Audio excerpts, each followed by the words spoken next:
Bon, allez, faut manger si tu veux être un vrai montagnard.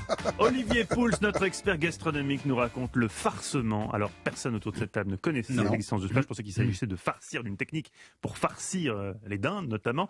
Pas du tout. Non, et c'est vrai que d'ici quelques semaines, les stations de ski vont ouvrir leurs portes, et on pourrait peut-être lancer d'ailleurs un message aux restaurateurs des stations de ski, mais remettez le farcement à la carte, parce que c'est quelque chose qui a complètement disparu, éclipsé évidemment par la fondue, par la tartiflette ou encore par les crozets.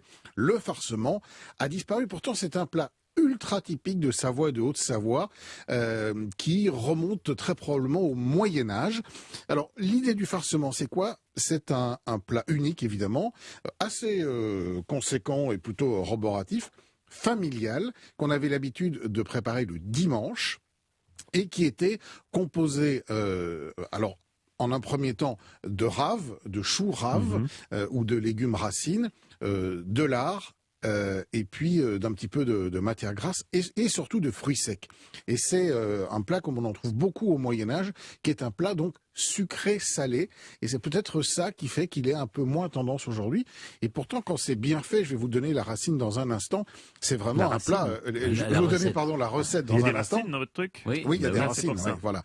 Et c'est vraiment un plat qui peut être absolument délicieux. Alors je vous l'ai dit, il est né au Moyen-Âge. C'était un plat qu'en général on préparait tôt le dimanche matin.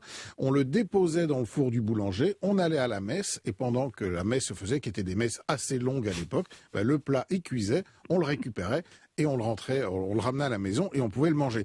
Et à partir du XVIIIe siècle, il y a un changement très important qui est intervenu dans la région avec l'introduction de la pomme de terre, et le chou rave a été remplacé par la pomme de terre dans le plat qu'on fait aujourd'hui. Alors c'est un plat qui ressemble, on pourrait presque dire, à une grosse charlotte, parce que le moule à farcement ressemble au moule à charlotte.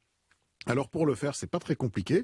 Vous allez prendre des tranches de poitrine fumée, très fines, vous allez en tapisser votre moule, et vous allez faire un appareil, donc un mélange de différents ingrédients, qui est constitué d'1,5 kg de pommes de terre, de la pomme de terre que vous avez râpée, que vous râpez à cru, vous l'épluchez, puis vous la passez à la râpe, et vous la pressez un petit peu entre les mains pour faire sortir l'excès d'eau et d'amidon.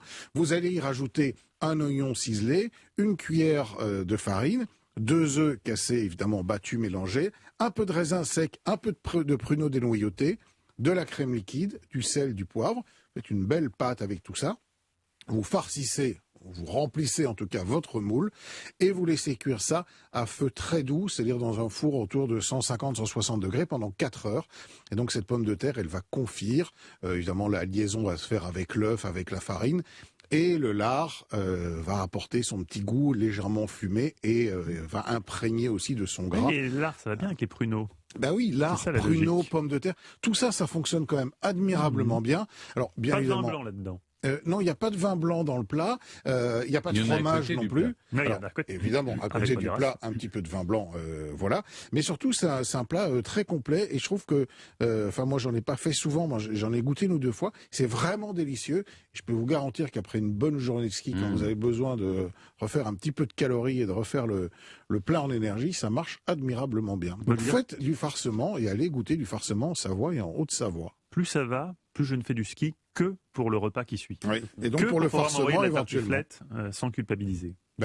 C'est pour ça que je pratique. Vous savez, la tartiflette, on en a parlé, je vous en ai parlé, c'était la saison dernière, c'est un plat qui a complètement été inventé dans les années 70. Le farcement est beaucoup plus authentique. Le farcement est beaucoup plus authentique. Il est moyenâgeux. Il est moyenâgeux. Merci beaucoup, Olivier. On retrouve toutes vos recettes sur le site europe1.fr.